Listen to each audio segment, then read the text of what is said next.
All right. Well, good afternoon, everybody. Good afternoon. I am so excited about our lattes and learning today. This is our second one of our new lean gathering under our new name. So thank you all for joining us. And our topic today is honoring fatherhood, the untapped potential in early childhood. Once again, we just want to welcome everybody for showing up. Welcome everybody, all the people who are watching on YouTube. Thank you so much for joining us to get this crucial information that as I was reading some of those slides, I'm excited about our speakers today. They're going to bring it home as far as fathers in early childhood education. So here's our agenda. We're welcoming, we're going to do our tribute. We're going to hear from we have two keynote speakers, y'all. That's awesome. And then we're going to look at what's happening next, a commitment to action and celebrating our journey forward. We have three objectives for this overall session. We want to be able to recognize and celebrate the critical role fathers play in ECE and their unique contributions to the children's emotional, social, and cognitive growth. We also hope to identify strategies for effectively engaging and supporting fathers in early childhood programs and family-centered initiatives. And the third objective is we want to commit to action by developing concrete next steps to strengthen fathers' engagement within our organizations and our communities. And so now we will hear from our amazing president, Tatiana Elmore. Good afternoon, everyone. As Ms. Sharon mentioned, we truly appreciate you being here today at BCDI-Atlanta's Lean Lattes and Learning as we're honoring fathers today. So again, my name is Tatiana Elmore. I am the president of Black Child Development Institute. We want to send a special happy Father's Day to all the fathers, stepfathers, and father figures out there in the community. We are truly excited to invite you to an engaging meeting today as we speak with our inspiring speakers who will talk about the very importance of fatherhood and the significant role that male involvement plays in development of young children. We're so excited to hear their insight and how these connections not only shape the lives of children, but they also foster a nurturing environment for growth and resilience. Our children need to have access to these resources through their fathers, through their community, and through their loved ones. So we're super excited for this experience to help encourage and support our children for a brighter future of our youth. Thank you all. All right. At BCDI Atlanta, we are the Atlanta affiliate for the National Black Child Development Institute. Our programs and services drive our mission to improve and advance the quality of life for Black children and families in Georgia through education and advocacy. As we continue to host events such as this one, we hope to have a vision where all children in Georgia, not just Atlanta, but the entire state of Georgia, have a successful future. As we pay a tribute to our fathers today, we want to pause and recognize the remarkable men who shape our children's earliest and most formative years. Fathers who show up, not just in the big moments, but in the countless small ones that truly matter.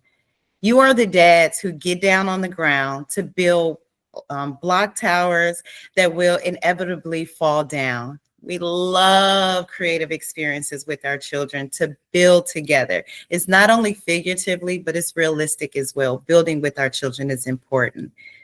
Dads are the ones who turn bath time into adventure, bedtime stories into grand performances, and grocery store trips into learning expeditions. You teach through your actions, showing your children what it means to be kind, resilient, and authentic. When you comfort them after a nightmare, you're teaching emotional safety. When you're celebrating their small victories, you're building their confidence. When you admit your mistakes and apologize, you're modeling humility and growth. Fathers, you are often the bridge between the adventure and security.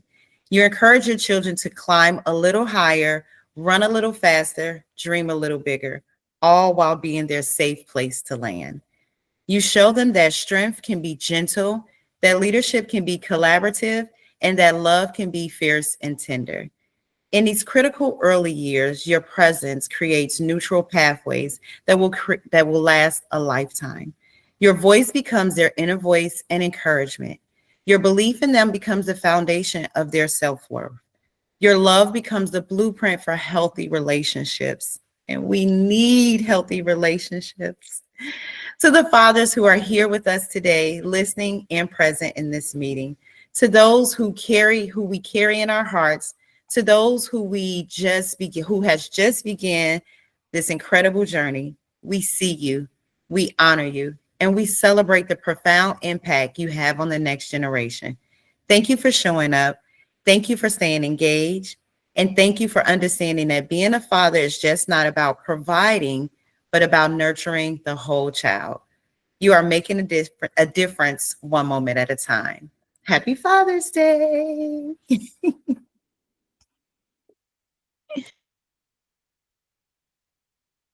Awesome. That was an awesome tribute. Thank you, Tatiana, to all of the fathers and father figures, fathers to be out there. We hope that you enjoyed what you just heard. So our first featured speaker is Dr. Keon N. Berry of Berry Group, of the Dr. Keon N. Berry Group, LLC. He is the founder and the CEO. Dr. Berry he's not really a guest, right? He's home, he's family, because he is a former board member of BCDI Atlanta, and he shows up and still supports us in everything that we do. Dr. Berry is a professor at the prestigious Morehouse College here in Atlanta, Georgia. And we are excited to hear the words that he is going to share with us today. So without further ado, I introduce to you Dr. Keon N. Berry. Thank you so much for that warm introduction. I'll just go ahead and take off my shoes because I know that I'm home. You know, when you enter home, you know, the first thing you do is kick off your shoes.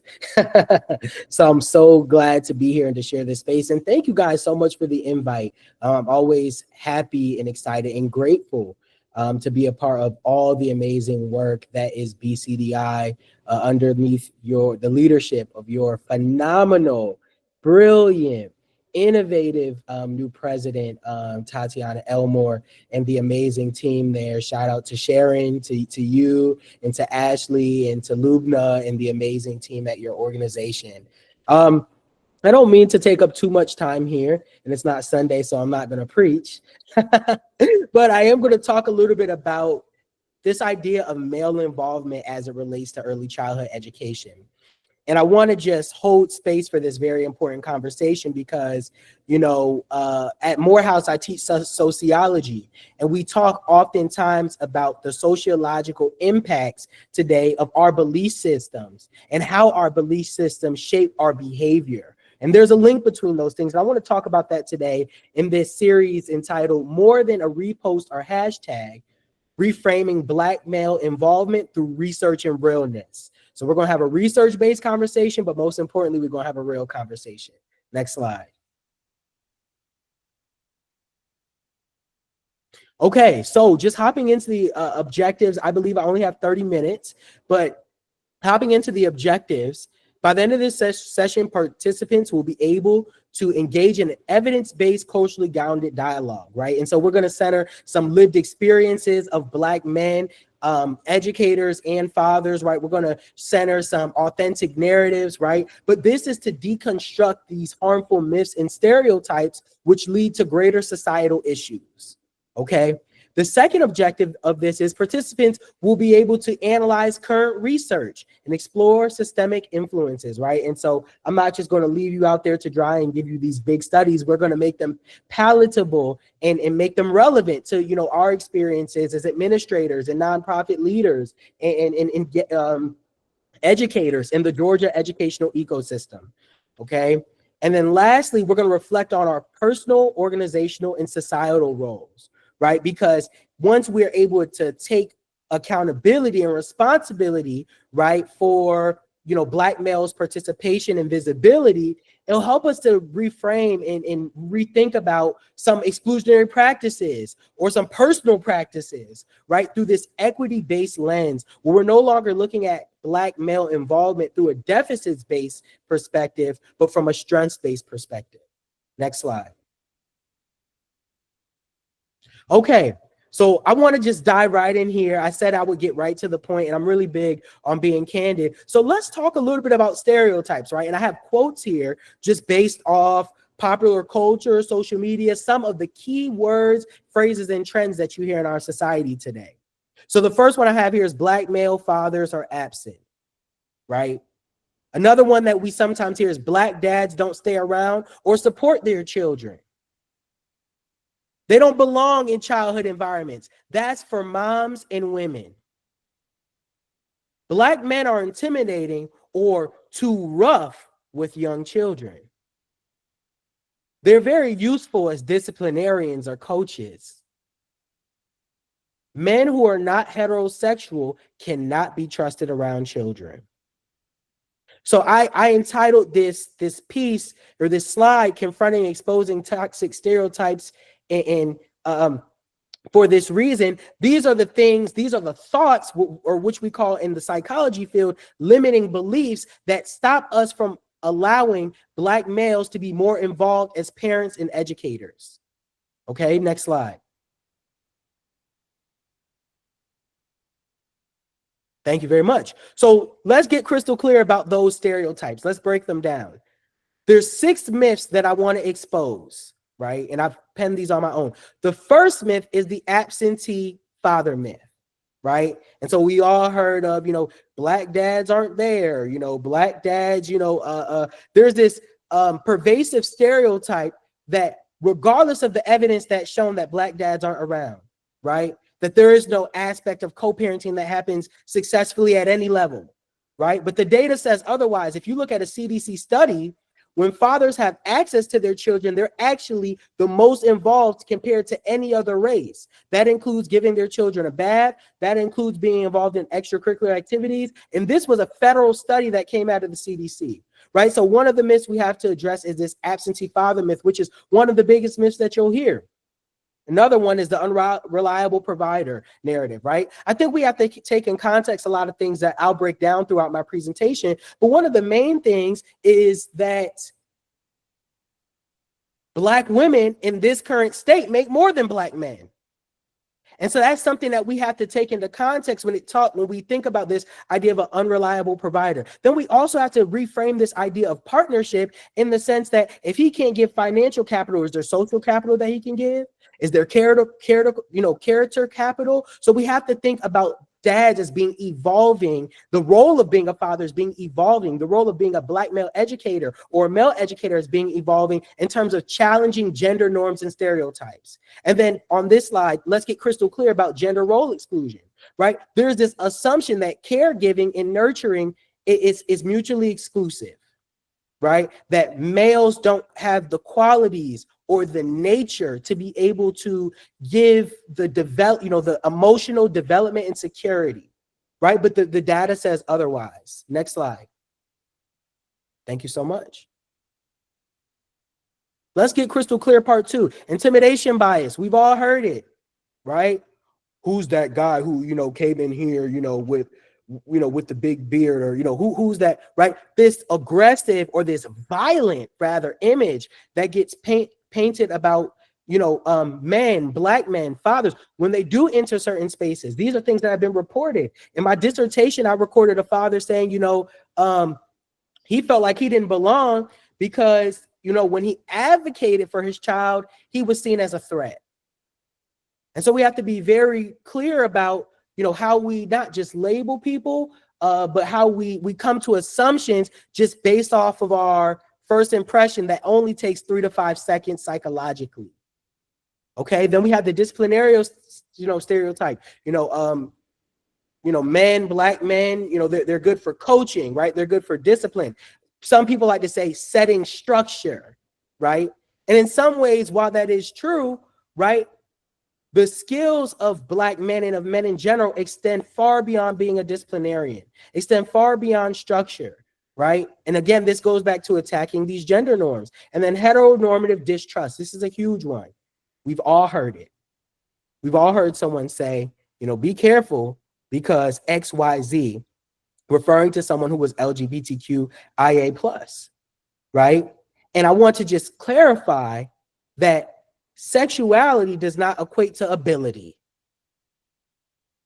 Who you love, who you like, what you like has nothing to do with your skill set or your ability to perform at a certain level. And so we limit people because of their identities rather than allowing them to show up completely and entirely, right? Which causes distrust in organizations, in schools, and in communities. Okay, let's move on. Next slide. So just moving on here, I want to make this factual, right? These are not just my thoughts. This is the research. I want to talk about two main theories: the snowball effect and then stereo threat type theory. Okay, these are the main theories I want to operate in because this will help us to unpack the African-American male experience in psychology. When we look at the snowball effect, this is how stereotypes can start as a molehill, right? And in a matter of seconds, catastrophize into a mountain. Literally a snowball. It just keeps rolling down the hill, right? One stereotype that starts as something small, right? Just, a few minor biases or perceptions grows to have such a big influence and impact over time. Sometimes when, people talk about this idea of the snowball effect, they don't realize how harmful it is at its smallest stage. They only think about it once it becomes the big snowball. And then let's look at stereotype threat theory. This is a situational predicament where individuals fear that they might confirm negative stereotypes about their social groups. These are groups that they're born into. And then this leads to anxiety and undermines their performance, thus allowing them sometimes to actually give into the stereotype, even if the stereotype is not accurate. It's the pressure of the anxiety of feeling like you need to break this stereotype, right? That sometimes keeps you in that box as you try to fight within something that's not even real. Next slide. So let's talk a little bit more about the snowball effect. And again, this is all research-based. I have my citations in there for those who want to go back and look at, some of this research. But when we look at the snowball effect as it pertains to Black males and fathers, right? This stereotype, for example, that Black men aren't nurturing may seem small or socially tolerated, but over time, that idea snowballs. Now it leads to hiring decisions where Black men are overlooked in early childhood and other education roles. Now it leads to media perceptions, right, that reinforce this violent stereotype and shows that, Black fathers or aggressive, violent, or absent male figures. It leads to policy neglect even, as it pertains to intentional and strategic outreach to key stakeholders, as fathers are not seen as an important stakeholder as it pertains to child development efforts. This is the impact of the snowball effect, right? An example of this could look like a principal consciously overlooking Black men for pre-K roles, right? Which happens more often than not because of this perception about education and the belonging of men in those spaces. It's an undermining of skills, right? And so feelings are not the facts. Let's move on to the next slide. Stereotype threat. So in this particular situation, Black educators and fathers may feel pressure when it comes to navigating environments, especially the ones where they're the most stereotyped and the most underrepresented. And so there's this almost this false pressure to be real. This study came out in 2025, this year. This false this pressure to overcome or to prove that this stereotype doesn't exist, thus putting you on the route of making it happen, even though it's not even reality. This may look like a Black father at a school feeling scrutinized over needing to prove that he isn't responsible or is involved, right? This may look like male teachers in early childhood questioning their own capabilities behind closed doors, experiencing toxic stress and withdrawal. This is how these things show up in the workplace, and how what and why we have to be cognizant as educators and as leaders in the ecosystem about how we frame Black male and Black male teacher involvement and visibility.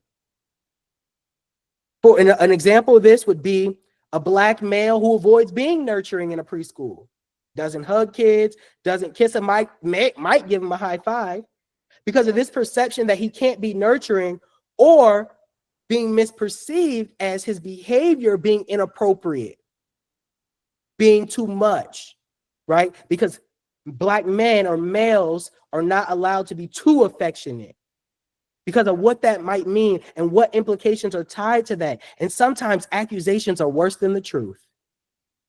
Next slide. So again, just looking at the data as it pertains to fathers, I want to talk about fathers, and then I want to jump over to educators. But these are the disparities that come up, and this is real data. Everything here is cited, right? Here's some barriers for fatherhood.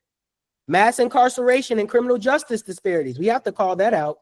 If you haven't read Michelle Alexander's book that came out in 2010, it's a phenomenal read on mass incarceration, negative media portrayals and stereotypes, post-strain parenting relationships. This one is huge, right?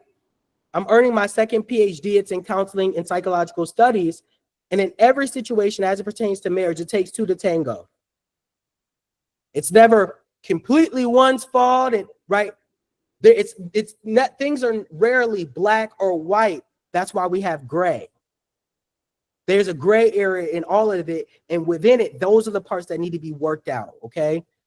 Mental health and generational trauma, we have to attribute that, right? Black male PTSD, Black male depression, anxiety. We're in Men's Mental Health Month. Men in general are 4 times more likely to commit suicide than women. And over 85% of the suicides this year are men. Right? Barriers to educational and programming, parent programming. Sometimes, you know, when you're invited to the party, but you're not invited to dance. You might be present, but you're not included. Next slide. All right. Barriers for educators, limited recruitment and isolation, right? So once I am recruited to this teacher prep program, am I culturally affirmed, right? And if I'm not, I might face exclusion, isolation, and microaggressions. I might not have a mentor, right? And I might be disconnected from the curriculum, right? When we think about Black males as educators, some don't want to go back to the school because of trauma. They were labeled as the behavioral child, or, you know, they've decided to alienate themselves, because they were disproportionately suspended or they were disproportionately expelled. So these negative experiences stop Black men from, you know, considering becoming educators at times. Then stereotypes and gender expectations. Again, sometimes as we talk about this idea of reframing teaching as women's work, and making it, opening up the doors for it to be understood as men have a very important role in the classroom. And I'm going to talk about that data toward the end of this presentation. Economic barriers and low wages, right? As I said, Black women earn more than Black men. And so thinking about how the landscape has changed, and thinking about how it might be beneficial to start getting Black men back into trades, plumbing, electrical, mechanic, things of that nature. And then lastly, underrepresentation, stereotyping, and burnout in the profession. There are a lot of Black male educators who wear a lot of hats in the schools, hats that they don't get paid for, and they reach a point of burnout where they're tired of being the dean of students, the teacher, and the social worker. Okay, moving on. All right. So here are the benefits to having Black males and Black teachers, Black male teachers, Black male educators, and Black fathers. Positive identity formation, right? Especially for Black boys, affirming that sense of identity and confidence really helps when fathers are involved, okay? Improved academic and behavioral outcomes. There was a study that Johns Hopkins put out in 2018 that says students of all races, especially Black students, perform better academically and behaviorally when they have Black male educators. So students across races, Asian, white, Black, Hispanic, they all learn better when they have Black male educators, okay? But especially Black students. Disruption of harmful stereotypes, right? Making hiring decisions where Black males are included, have decision-making power, mentorship and wisdom, right? That generational wisdom, that's really important. And then lastly, stronger family and school community connections, right? Enriching the community just through total family engagement. Next slide.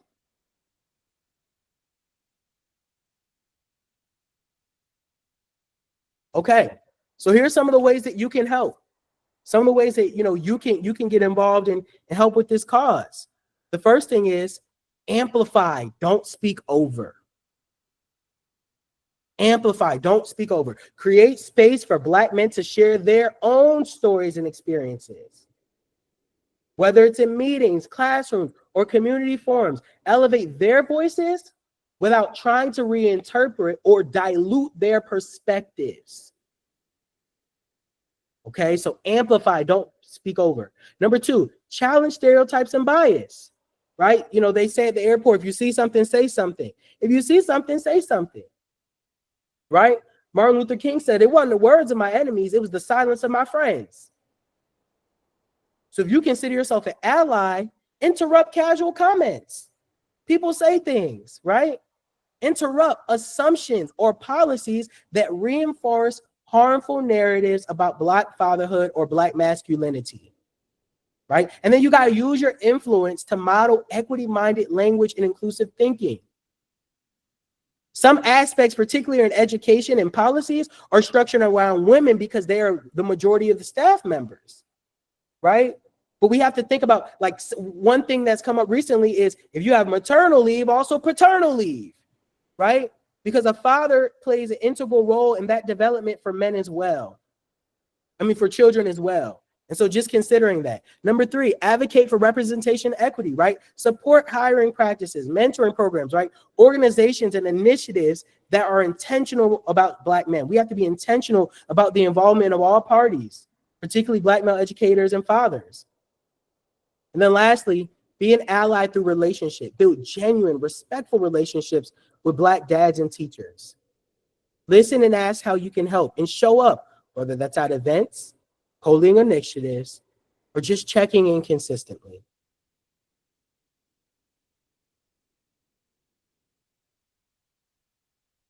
I want to leave us with this quote as I wrap up here. And I'm great on time, so I'm super proud. But Will Smith said this quote. He said, there's so much negative imagery of Black fatherhood. I've got tons of friends that are doing the right thing by their kids and doing the right thing as a father. How come that's not as newsworthy? Guys, this is a matter of public perception in the mind, right? Challenging those stereotypes and harmful norms, but most importantly, becoming learned in the things that truly matter. There's a ton of research about Black fatherhood and Black male educators and its impact. But if we want to call ourselves an evidence-informed society, it's time that we pay attention to the research. Next slide.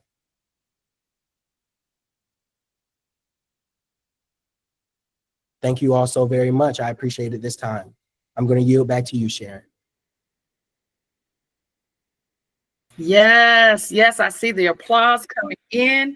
That was absolutely amazing, Dr. Keon. I just had a thought as you were talking about the dads and the myth about them not being involved.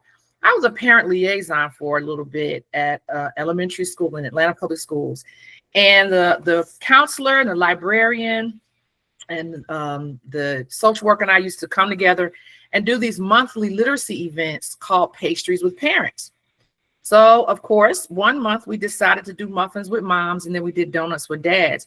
And the planning committee did not expect to have a big turnout, so they bought less donuts than they may have for the regular event. There was less food, and there were more dads who showed up at that event that had showed up at any event all school year. This was and one dad, he came over to me and he said, don't tell us black dads don't show up. I said, you are absolutely right. And the library was flooded with fathers and their kids. And it was amazing to watch those dads sitting there reading to their children or listening to their children read to them. So it is a myth. And I think that part of it is we put those expectations out there. We don't expect dads to be participants in their children's education. And when you put it out there and you invite them and you let them know, not only do we want you, we need you to be a part of our program. So I appreciate the information that you shared with us. I was sitting here, I don't know if y'all saw me just shaking my head, because this is just so needed. So we have a little bit of time. So I'm going to go ahead and open it up. If anybody has any questions for Dr. Berry that you can, I think we're a small group, you can come off mute and ask them now if you would like.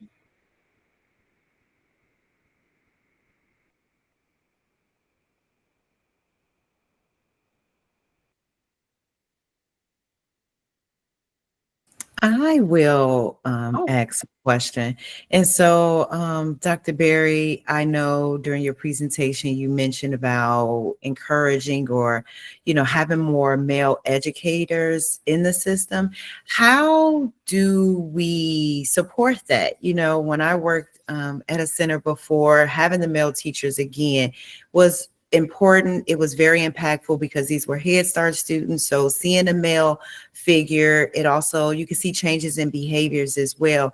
How do we do a call to all, a call to action to say, hey, male educators, we need you? But I did get what you were saying. I remember all the boys in elementary school and middle school being class clowns, and in high school. So how do we remove that myth to say, no, you are needed in this environment? Yeah, great question, and a thoughtful question. I want to highlight some work that me and my brother who's on this call, Lamont Jones, did back last year, where we launched a statewide survey to see, what do dads want? And this goes back to that piece of amplifying the voices of Black dads and saying, what is it that you want? And once we know what you want, now we can get you to show up, right? And so I think that's, part of, or would be, what I would consider to be a great first step. But I think there's so many different ways to get the word out by even introducing those careers. No one told me I could be a college professor. I hadn't seen a Black college professor before. I hadn't seen a Black male college professor before, right? And so just certain environments, right, through representation matters as well. Being able to make certain connections, right, to children and adults, right? Being able to show up at different organizations meeting, right? There's Furthering Fathering on this call. There's, a lot of other organizations. So it's a multi-tiered approach. I can't say one is better than another, but strategically just being able to start and say, what is it that you guys want and how can we make that happen? What does that look like? Thank you. I have a question, or it's more of a comment. My thing is about literacy and showing Black children, seeing themselves in books. And oftentimes you don't see the Black male father represented in books as well. So this is more of a coming out, not a phrase as a question, but that I think that's something we need to do. And I apologize for my camera being on multitasking. But I think we should, make sure that our Black males are represented in our storybooks for our sons and for our daughters to show that they are involved. So just forward thinking on this, this is something I do. So maybe we are Black BCDI. That is something that needs to be pursued to ensure that there are more books and more journals or more articles that features the father and their children.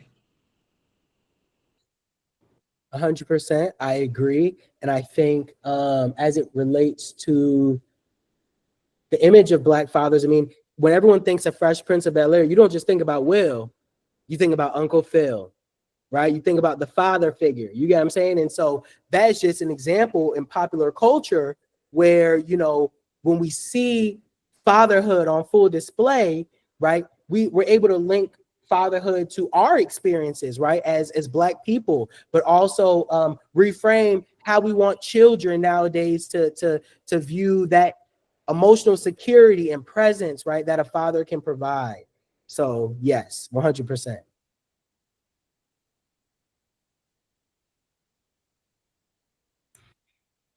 Awesome. Oh, go ahead, Charlene.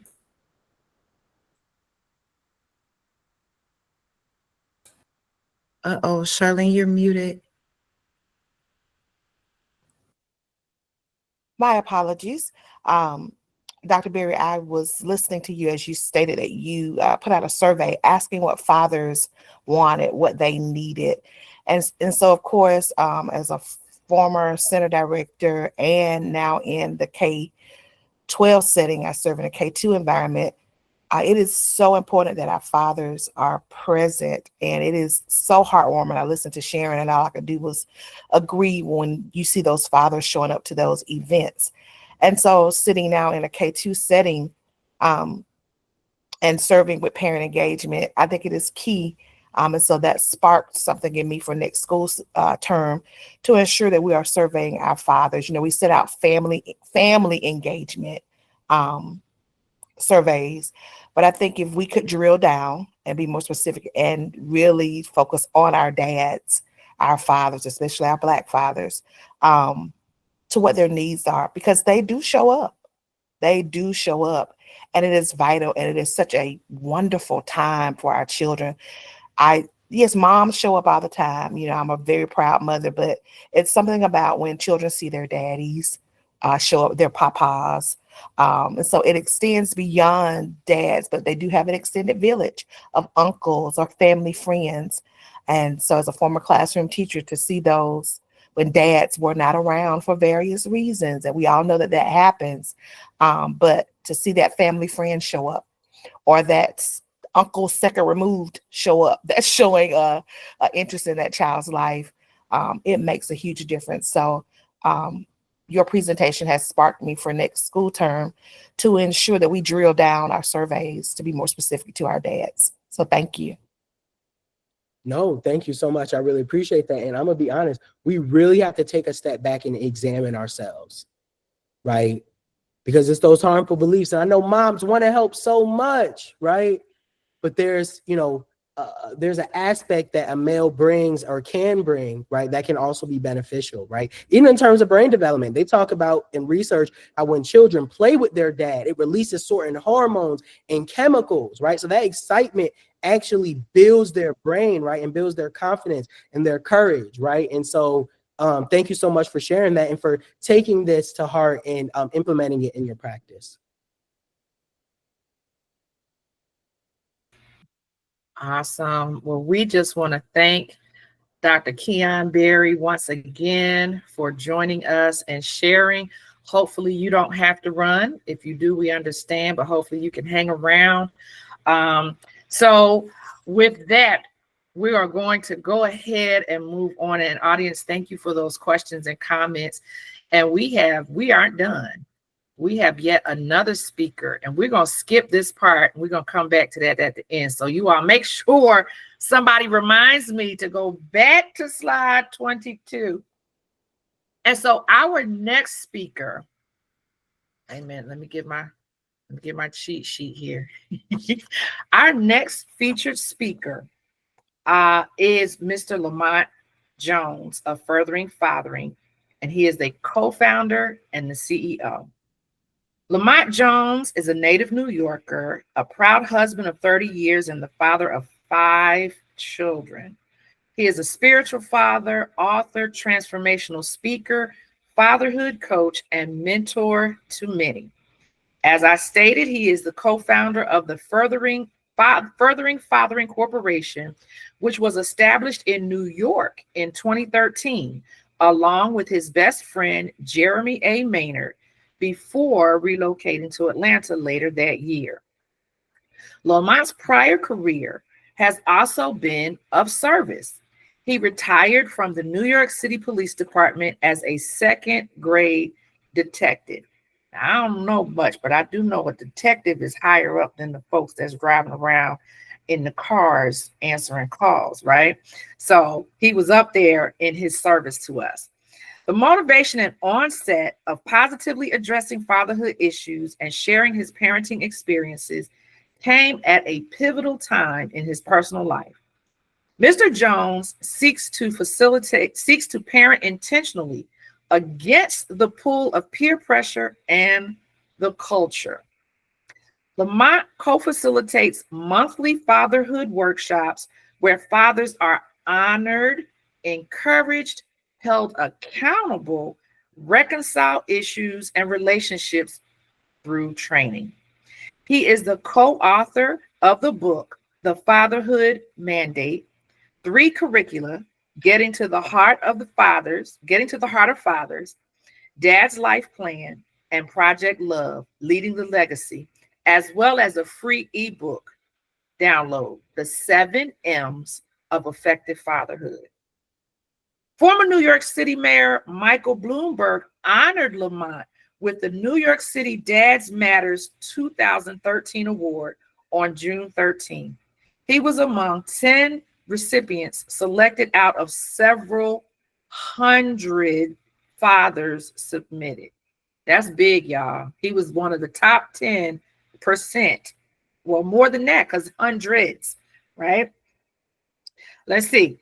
Where am I? Got off track. Lamont served on the steering committee for the McDonough Youth Advisory Council and currently on the Wisdom Council for ROBE, ROBE, as a servant leader operating in his purpose, which is to turn the heart of fathers to their children. So without further ado, we are going to present to you all Mr. Lamont Jones. Thank you so much for being here and being willing to share with us today, Mr. Lamont Jones. I'm going to go on mute now. Awesome. Wow. That's encouraging.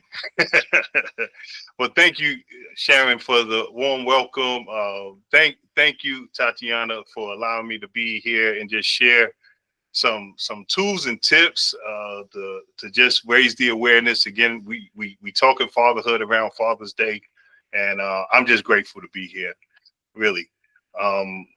So I'll start, and then again, if you have questions, please share them. I know we could do a Q&A at the end, but if it's something that's burning and you just want to interject, by all means, do so. As that eloquent introduction stated, I'm the co-founder and CEO of Furthering Father, and we've been in existence for about 11 years now. After relocating, though, to Georgia, I always wanted to be here in the country, right, as they say. But I wanted to come and just watch the grass grow. Had you asked me if I would be doing this stuff about 15 years ago, I would have told you no. I just want to retire and, just have fun. But what I'm realizing is there's a gap, a huge gap, when we're talking about fathers and father engagement. And what I'd love to pick up and uplift is we need to give the data some legs. So I know my brother, Dr. Berry, was talking about the data and drilling in on the data and dismissing a lot of those myths. What's cool is that CDC survey that was put out. I was actually part of that. I had gotten a call from one of their data analysts to give me that Q&A. So there is no,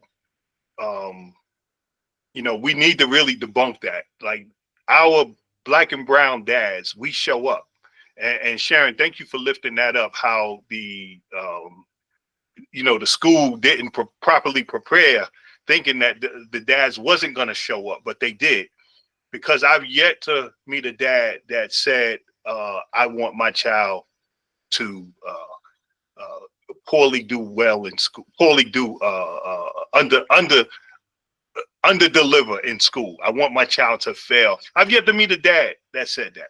Every dad that I've met is committed to their child's success to be more than they are and they were.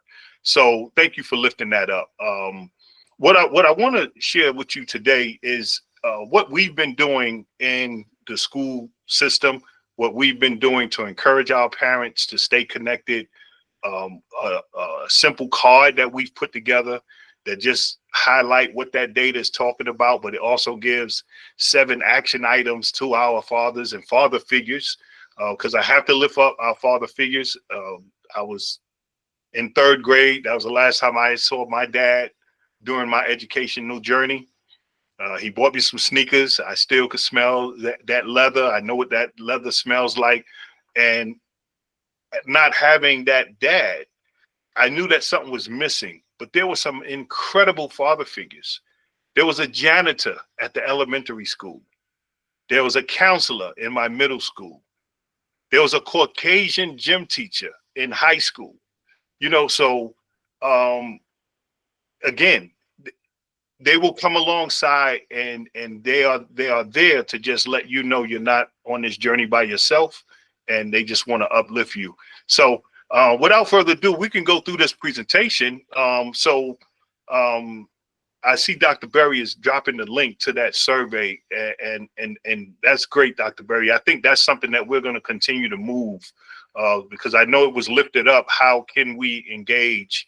Charlene had asked that. How can we engage? And I think we should continue that survey, continue to ask those questions, because one of the top components in that survey says that dads don't show up because they're working, but the other 2, very interesting, lack of interest, and they're not informed.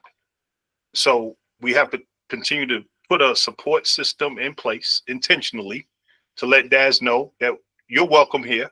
We have a space for you. And although mom may have registered you, we don't mind you coming in, reading, doing things other than moving chairs, setting up, right? You come for the muscle.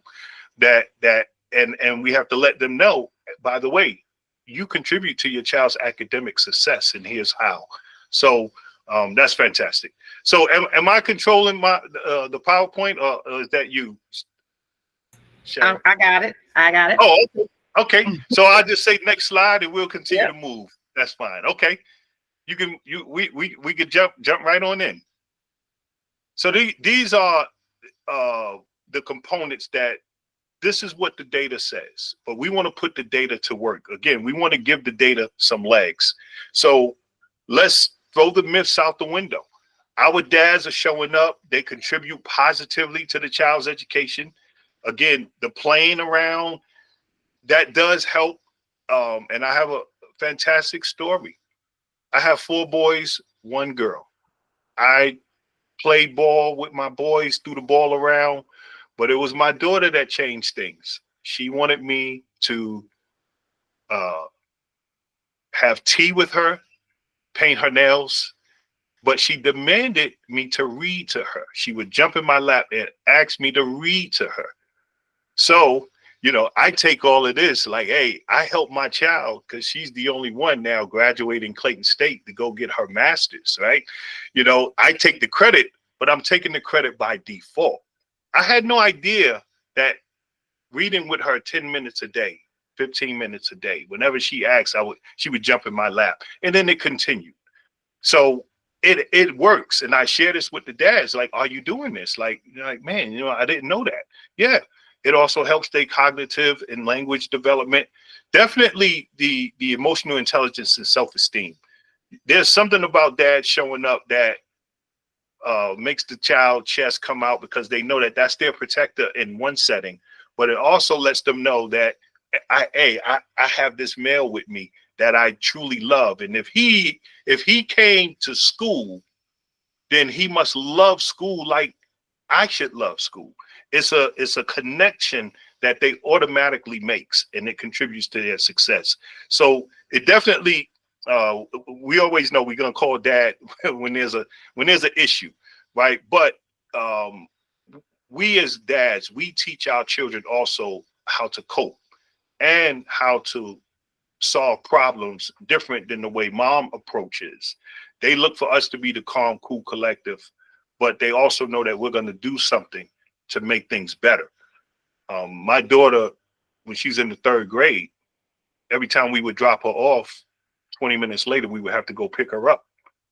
But we did not know she had stomach issues because of anxiety. She did not like the teacher yelling. So it created some anxiety in her that it just upset her stomach. So we made the correction. We go to the principal, we let them know. My daughter now was in another class and she was functioning with no issues, and we never had to do that again.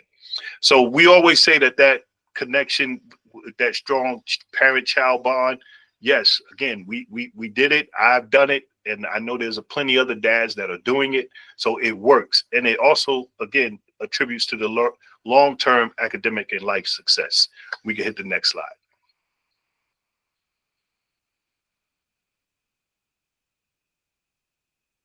So when we talk about father involvement, further and further, we've changed our language away from responsible fatherhood.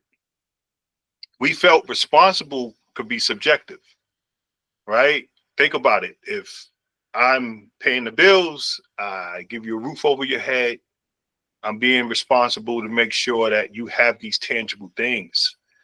But the child may not feel that, because how involved is that dad? And I went back and started looking at the surveys that we had, and the other co-founder in New York, Jeremy's dad lived in the house, but he wasn't involved. So our language is now involve fatherhood, because we want the child to feel the presence of dad. So a lot of our language, we just changed over the last year. And if you ever visit our website and you see something that I've missed, please bring it to my attention, because we want to be very intentional with our branding and how we move the messaging. We want to be very consistent, because this is how we ask our dads to show up, not just being responsible, but being involved. How involved are you? And what have you done? So we always lift up that question, are we on the same page? And then I ask my community partners, but I know BCDI, you guys are on the same page, because you guys are always uplifting involvement, engagement. And we're here today, right? So I know we're on the same page. And now, how do we continue to carry this messaging wherever we go? Because what I'm learning, although the funding isn't often there, that doesn't mean that we can't sit, have a cup of coffee. That doesn't mean that, hey, Lamont, just come on through. Are you in the neighborhood? What you doing? We say many hands make light work. I have a phenomenal team, and we're spread out in several counties. So if you're doing something in the county and I can't make it, another team member will make it, will show up. We don't allow that the money to be the hurdle of us not serving our population. And I say our sincerely, because oftentimes it's our communities that get stripped of the access of funding and resources. We'll go to the next slide.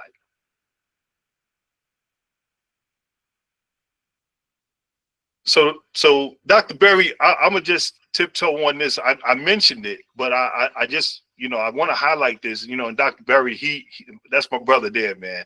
My brother for life. Like we're linked. When he was over at Quality Care, this is what he lifted up, and he surveyed these dads. Now look at it. The work schedule speaks, but this is what we know, because during the day, oftentimes you can't even get in touch with dad because he's working, or he just did night shift, so he may be sleeping. But it's the sacrifice that most will make if given the opportunity. But often we don't even go to dad. And this is where we're trying to dismiss a lot of the myths of why dad don't show up to school, right? Because the deeper issue is dad could be traveling.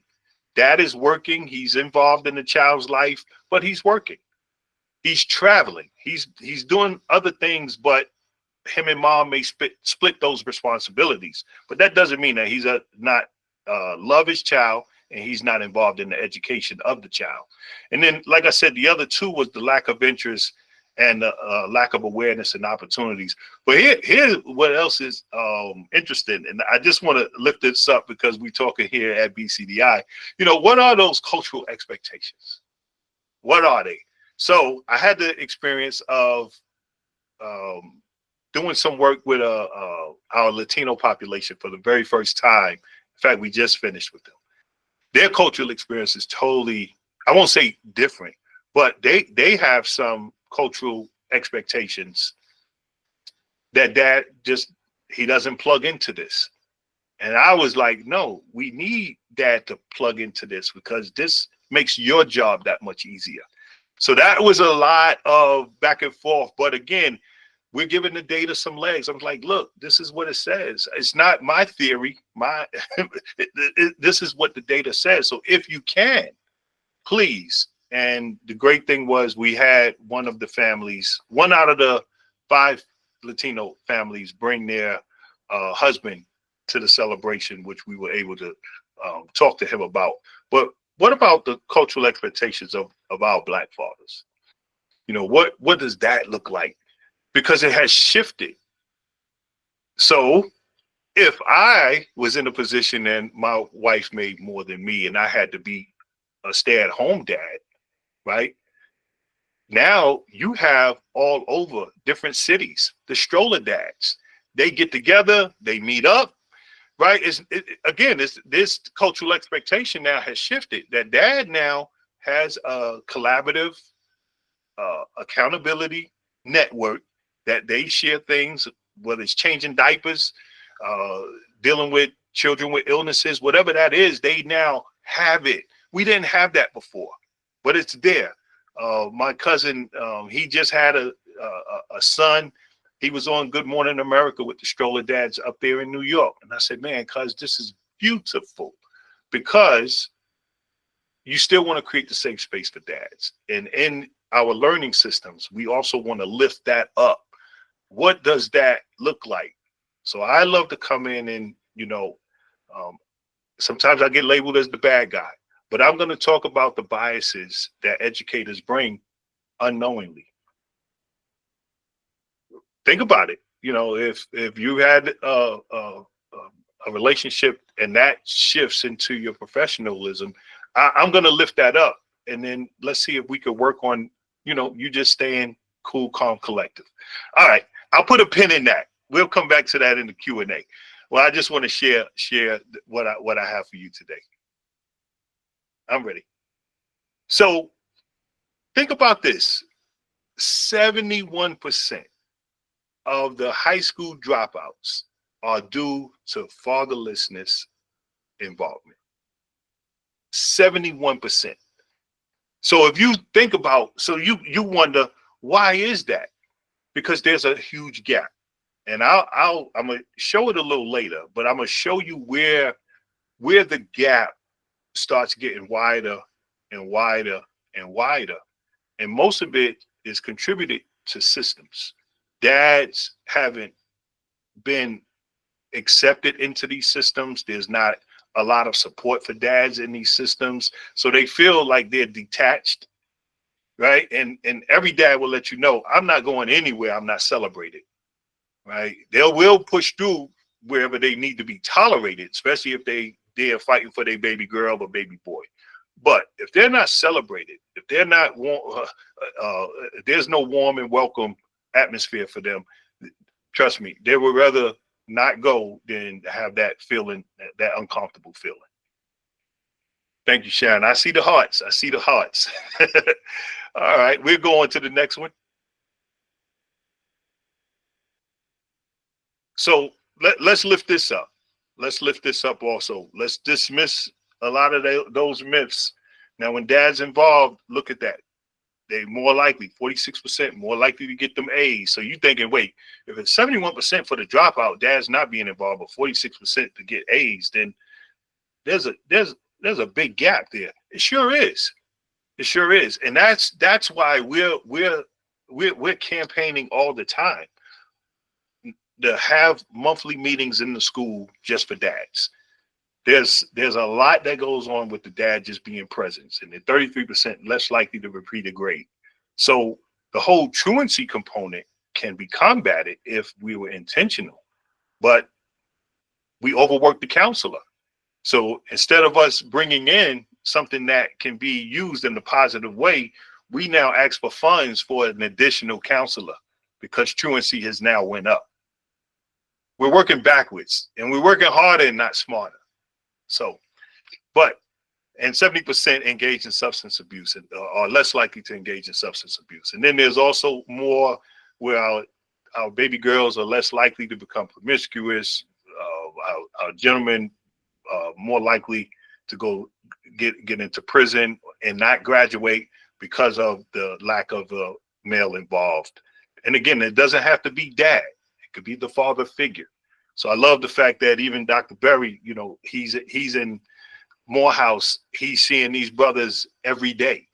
And I love the fact that, you know, and I read your reviews, Dr. Berry, you know, I know who you are, but I also know that platform that you have, you are a contributing factor to the well-being of that next generation. And they don't know that, but you do, because that's the lens of how you function as a brother.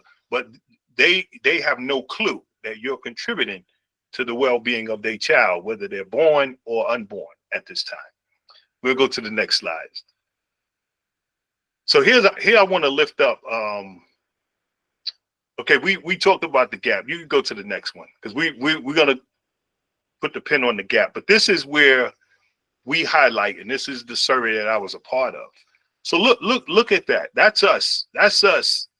In the burnt orange there. That's us, right? So when I was asked this, the only thing that I was talking about was, I said, no, I don't do a lot of bathing with my daughter, but yeah, I like to help her dress, you know, and that was always cool. Like she would always come to me and show me what she was wearing. So yeah, we do that. We fathers, we do that. But think about it. This is from 0 to 5, though. This survey is from 0 to 5. So now what happens after early learning? There's some components that happen. Now there's the going to the elementary school, but there's a system in place where mom may register. Mom registers the child. So now who do they call? Mom. They call mom. You know, I didn't register my daughter for school. Mom did. And then every communication that comes home, who does baby? I may pick her up from school, but as soon as we get home, as she unloads or my sons unload their book bags, they hand everything to mom. And if mom is now preparing dinner, I don't see that until 2 or 3 days, and they go, oh, there was something at school that other day for dads. I missed it. But because that's just not the funnel of communication from a system. But in here, 0 to 5, we're there. There is no system that's in place that hinders us from being attached, from feeding, from all of those things. There's undivided attention. There's immediate access. And I love it because, like I said, by default, I read to my daughter, and this was things that she wanted to do often, and I love it. I love it. You could go to the next slide. And the other half of this, so look at what happens now. So from 5 to 18, so now systems are in place. we're a little busy now. Thanks. Dr. Berry just put that CDC data in the chat as well. Thank you. Thank you, King. And here's what happens. Look at here. But taking the kids back and forth to activities, that's done. Now, my dad didn't do it for me, but there was a father figure that was in the projects, and there was 3 of us that all went to football practice, but this father figure was the one to do that, right? So he did it for his son. And then we start to veer off where we're talking to the children daily, right? So we're in great competition with our Latino population, but the beautiful thing is we're still there. We're still there. The only thing that we really veered away from was eating the meals daily with our children. And think about that. Think about that. So does that mean that we don't love our kids? No, it could be we're working 4 to 12, which I did a lot of. I worked 3 to 11. Those were my hours as my kids got older. Or if we're not in the home of the child, those may be hours that we don't have access to the child, right? Mom is cool with you maybe picking them up, taking them to school, or dropping them off. But that eating time, that's just, and if we follow the data correctly, you know, so there's several kids, right, that don't have a father or father figure in the home. But that doesn't mean dad is not present and involved in the child's life. It just means he's not home with the child during those eating times. So that's the only thing that obscured with the data if you was to dig in a little deeper. But other than that, look, man, we're there. We're there. Let's throw the myths out the window that our dads are not involved. We are involved. Black dads are involved. We are there. In fact, nothing could tear us away from our baby girls and boys, right? We want to be there. But it's the system, it's the media that often will tell a different story. And it's because we don't have enough platforms. So I thank you, BCDI, for this platform that we can say, no, we're there. Our Black fathers are involved. This is what they did, and we have the data to prove it. Now, this was done some time ago. So we need to, hey, Dr. Berry, we need to figure out a way to do a more current, because I tell you, with a lot of the stroller dad organizations and the community dad organizations, the library dads, you know, there's a lot of dad groups that are very, very intentional right now to be involved, to connect to the education, to just have these social settings. So, okay, you said let's do it, so we're going to do it. We're going to do it. All right, we're going to move along. As you see, I love this. I have fun with this. And, you know, when y'all told me, hey, come on, let's talk about 30 minutes, I was like, yeah, that's plenty of time. All right, so this is what we're going to lift up. And this is what we have this card. And it's a shame, I don't have one right in front of me. But we have these cards as 7 small steps to contribute to your child's academic success. BCDI, I'll send you plenty of them. Anytime we're doing a parent cafe, that we're asked to come out, dads and donuts, wherever we are, we make sure that every male present have a card in their hand. Because again, how will they know if they're never informed? And we're not doing a great job as an organization if we're not lifting this conversation up. So we telling them, hey, and we let moms know, hey, moms, did y'all know that this is what contributes to the child's academic success? They go, oh, is it things that we can do? Say, sure, you can do it. But the data says when dad does it, this also contributes greater. So let's do it together if you can. But we want to lift up the conversation around dad. So we're going to get into the 7 steps, and then I'm sure my time will be up, but I'm here for questions and conversations. We could keep rolling. So look at this. So let's walk this through, right? So I always ask dads, do you have books at home? Do you? And if not, I find a way to get them books. I was just at one of our community partners that y'all are good friends at, you know, they distribute books every summer. I say, hey, I need books, because I want to make sure that you can create a library at your home as well. Do you have a library card? No? Go get one. Because we want to make sure that, again, you have access. Let's make learning a priority in your home. So oftentimes, talking with our dads, I was very surprised throughout the last year and a half, how many families, dads still sit down and have dinner with the family at least two times out of the week, sometimes 3 times out of the week. And I was like, whoa, with all of this door dashing and eating out, I was very surprised that still went on, but it does. And I was like, man, that's great. So listen, do this, do these little tips. This will help contribute to your child's academic success. And they was like, yeah. Do you read to or with your child? And say, yeah, but you go and you pick them up every day from school, or you drop them off? Yeah. What you talk about? None, man. That's our quiet time. No, that should be y'all get together literacy time. You don't have to do it, behind a desk, right? My kids would like to read with the music on. It drove my wife nuts. She would say, how can you learn listening to hip hop behind you? But it was the ambiance to them. But if that's what they want to do, let them create their atmosphere of how they'll be conducive to learning. And we, older heads, seasoned heads, we have to adjust sometime, right?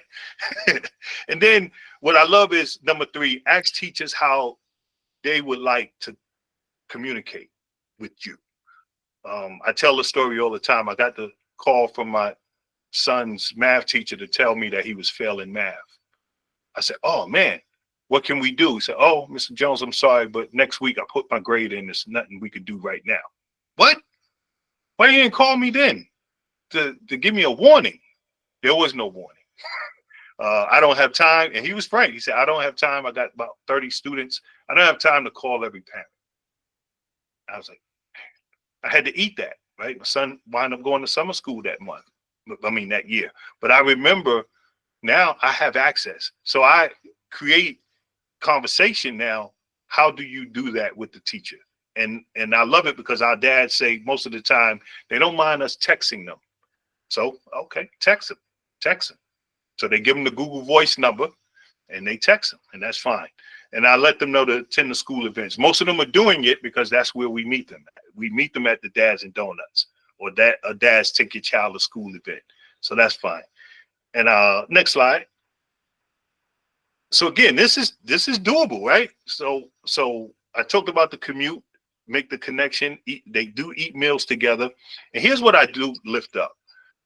Being a detective, former detective, you have to ask the right questions to get the right answers. So you just can't ask the child, how was your day? Because you're going to get good, bad, okay. Right. How about, hey, what subject, was challenging for you today and what did you learn? Right. When you was sitting next to your best friend, did y'all talk about the project that's due, blah, blah, blah, and what was their feedback? So it's the questions to get the quality. You ask the quality question, you get the quality answer. So that's something that we always lift up to let our parents know.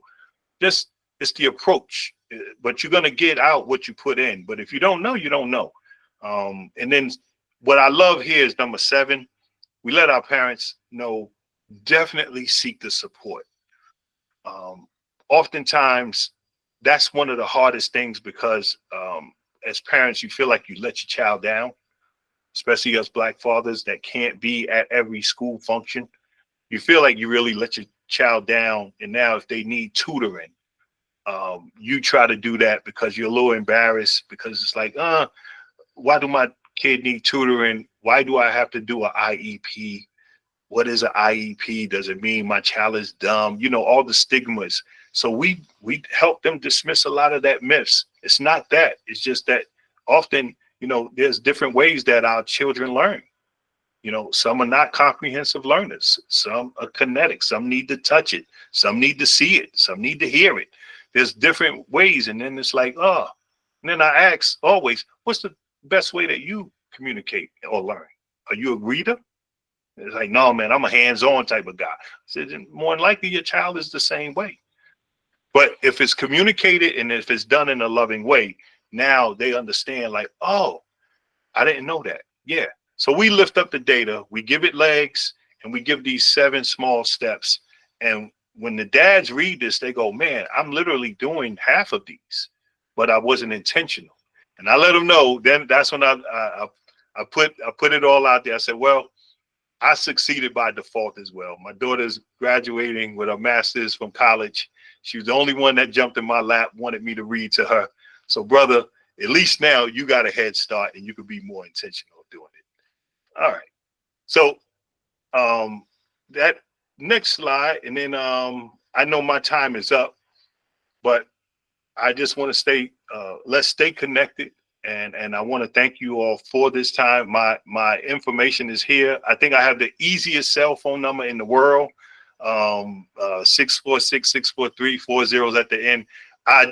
I wanted to change my number, and when I was in New York, I asked the service rep for the easiest number, and that's when they had just turned over to 646. So I got the first number in the 646 rotary. That's the only reason why I kept it. I don't have the 678 yet, but I want to say thank y'all for your time. And listen, this is just an honor, and I look forward to doing more like this. And when we have our celebration, BCDI, I would love for you guys to be there in August to help continuously support our parents and our babies.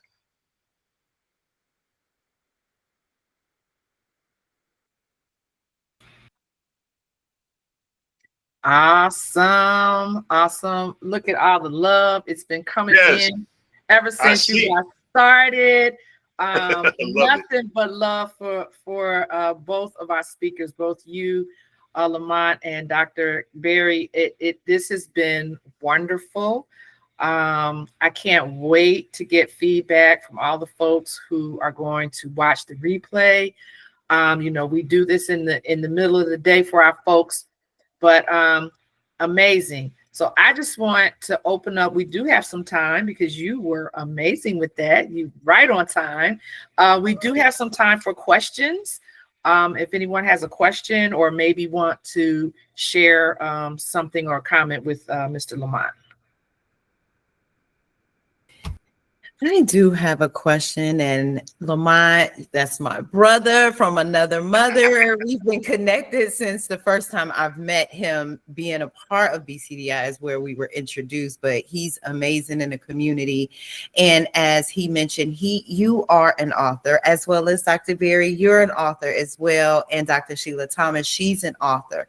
So I wanted to ask the question about how you all as authors, what are some strategies or solutions that we can provide to dads or that you have shared with dads to make number 2 of your 7 strategies for the dads more comfortable with reading? Because you're right, my little girls, they used to always jump and want their dad to read and, tell him, make voices like mommy or make voices like the teacher. Are there strategies that even us as organizations, we can look for maybe shorter books or books that have, very limited words on the pages?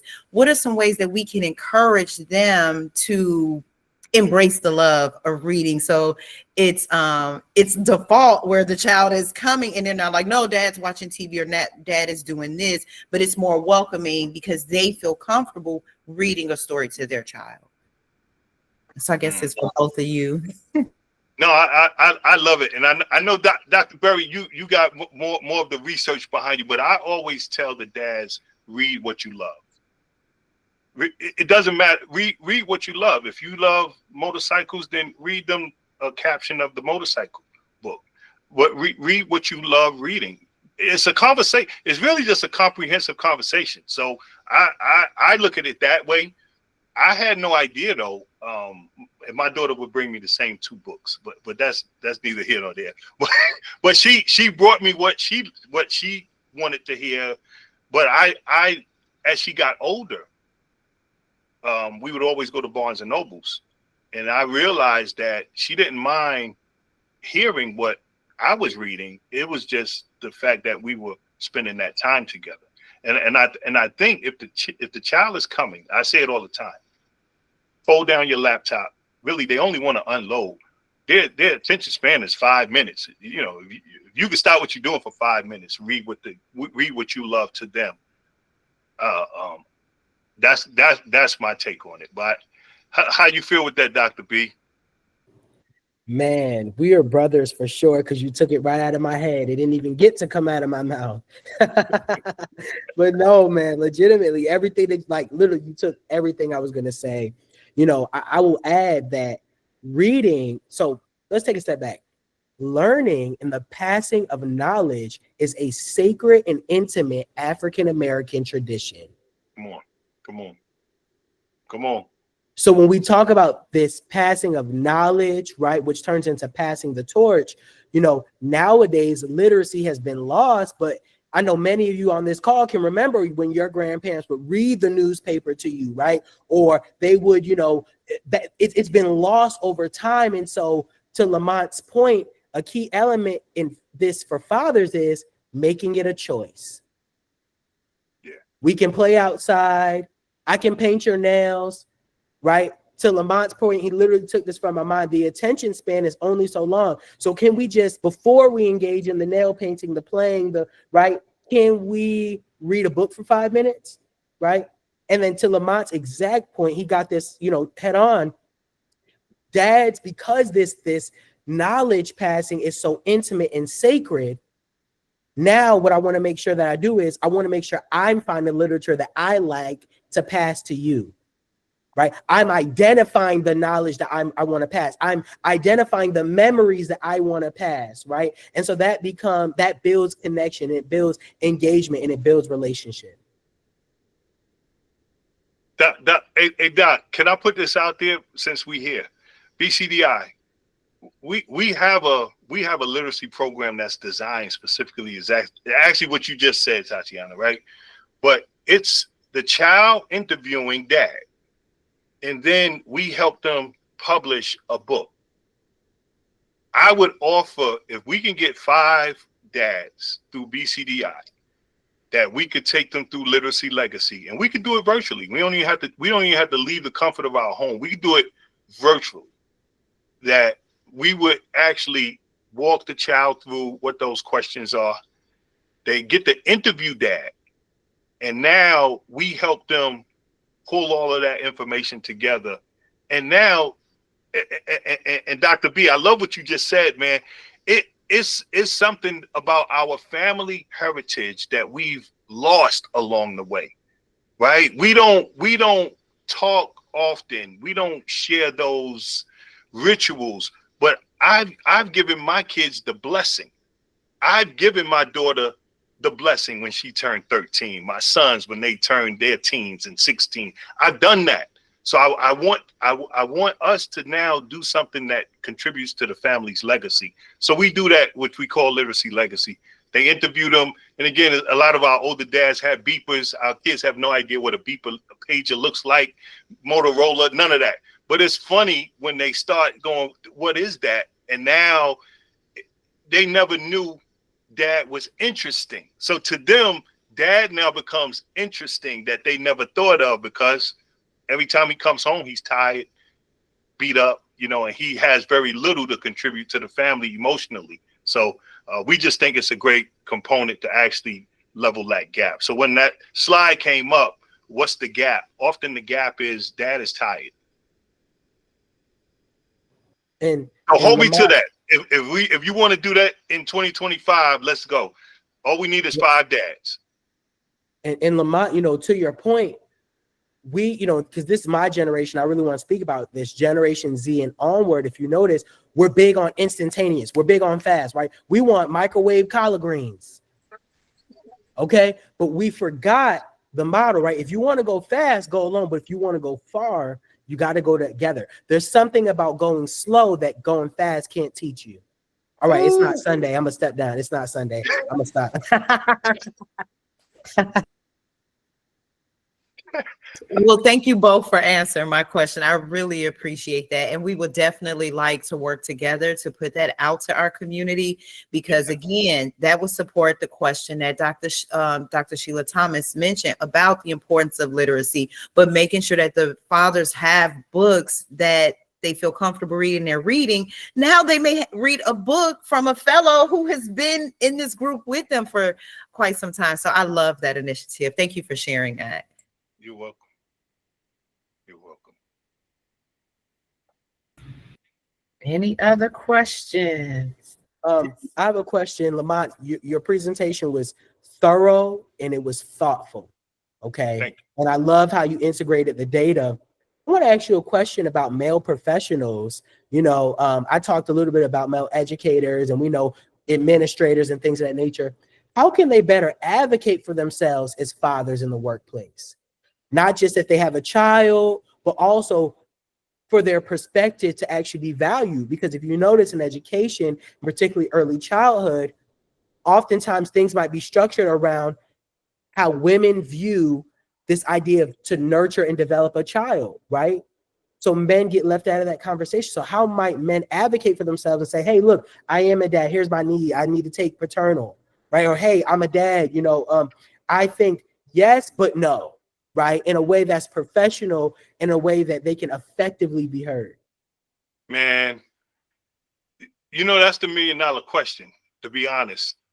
And I would say that's a 50-50 because there's an uphill battle because that's also a system that's not always welcoming.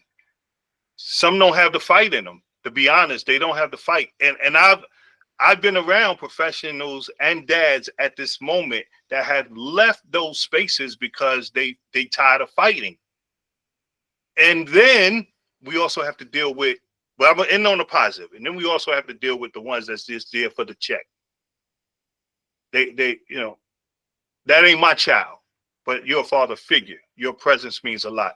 But the positive is this, and I've seen this. That's why I wanted to end on the positive, because as soon as you said that, I mentioned my brother's picture popped into my head, and he did it, but he had to do it outside of the system, meaning there was no funding. There was nothing inside the system that said this is something. They were checking boxes. So what he did, Dr. B, he got the guys as they picked up or dropped off the kids. He signed them up, and then they became the stroller dads in the city. They became that outside of the system. So again, if there is no professional welcoming or platform, oftentimes you got to think outside the box and go create it yourself. And I said to him right away, how can we support you? He said, hey, man, just keep letting me know what you're doing so we could keep plugging the dads in so that they understand their value. And I think the value component of where we don't see how important dads are, I think that's what's lost. That's what's lost. And I get it. There's other things that's really vital, maybe more important. But when you plug dad in, you just don't empower him. You empower the parent, the father, the family, and we believe it helps transform the community as well. Thank you for that. This ain't Sunday, brother, but I was about to go there, but no. That's for you and my brother Jeremy, man.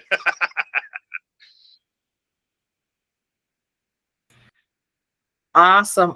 We have a few more slides, but before we move to that, I am going to stop presenting for a minute, and I'm going to ask those of you who are able to come on camera so that we can get our group picture. Tatiana, you want to take it? You want me to take it?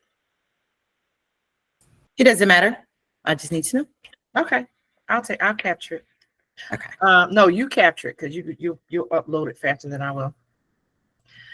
All righty. So we are going to give, I love the hair, Sheila. We're going to give a great big cheese. Tatiana, tell us when you are ready.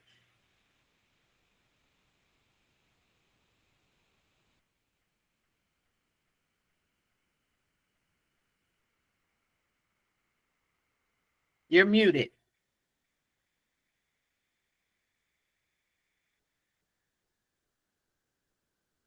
Can you hear me now? Yes. Okay, let me do one more. Let me copy this one. All right.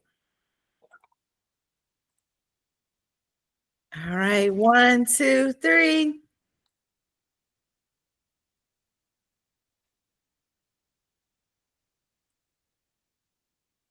Awesome. Thank you all so much.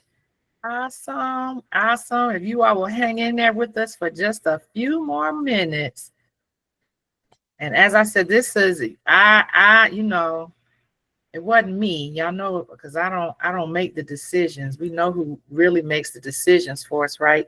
But this was just divine today because both of you are awesome speakers. You represented us well. And we are going to ask those of you who are here in attendance, if you will go ahead, you can either use the link in the chat. Tatiana just put the link in there for us, or you can use the QR code to give us some feedback. And I think we have time. I'm going to start. There's 4 minutes. We'll see what happens. If you let us know when you're done, we can go ahead and move forward.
All right, all right, all right. Thank you, thank you, thank you. And if you haven't finished, just leave it open because we are only going to hold you for just a few more moments. We appreciate that feedback. I would like for us as a community, and if we all come off mute, it's going to sound jumbled, but you can just say it out loud with your mic off. But I want us to do this community affirmation together about the next steps, about the things that we're affirming that we are committing to as far as fathers are concerned, and including them in our programs and our organizations, our schools. All right. Today, we affirm our commitment to honoring and supporting fathers in their vital role. We recognize that when we invest in fathers, we invest in families. When we strengthen fathers, we strengthen communities. And when we empower fathers to be their best selves, we create a brighter future for every child. Together, we will continue to unlock the untapped potential that exists when fathers are valued, supported, and engaged. We will be the advocates, the allies, and the champions that fathers need and deserve. Let us carry this energy forward, knowing that the work we do today will echo in the lives of children for generations to come. Yes. Thank you, thank you, thank you. Yes, yes. I just got some chills. So this is really has really impacted me in a great way today. So Tatiana is going to share with us some ways that you can be involved with our organization.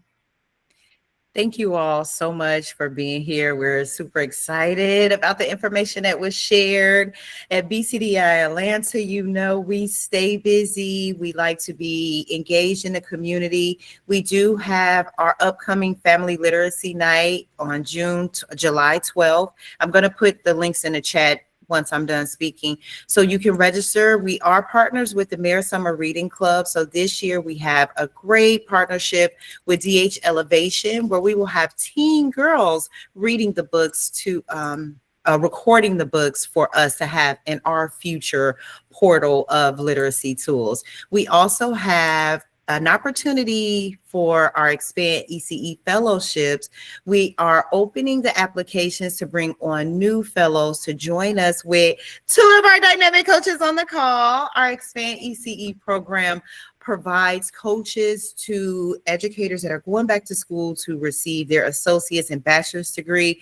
We're coming at the end of our third year doing this, and it has been amazing. The feedback, the testimonies, the support from the coaches to our fellows have been very impactful.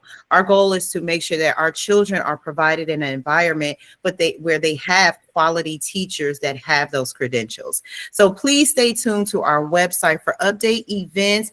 Also, please subscribe to our newsletter. So when we launch this partnership with Father and Fathering and solicit opportunities for our male fathers and father figures to join in this collaboration, we're going to put it in our newsletter, and we would love for you all to share that with your community as well.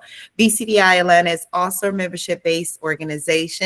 Please visit our website also to learn more about our membership. You get the benefit of having two memberships, not only with BCDI-Atlanta, but you will also become a member of National BCDI-Atlanta. With that being said, the last thing, MBCDI is having their annual conference here in October.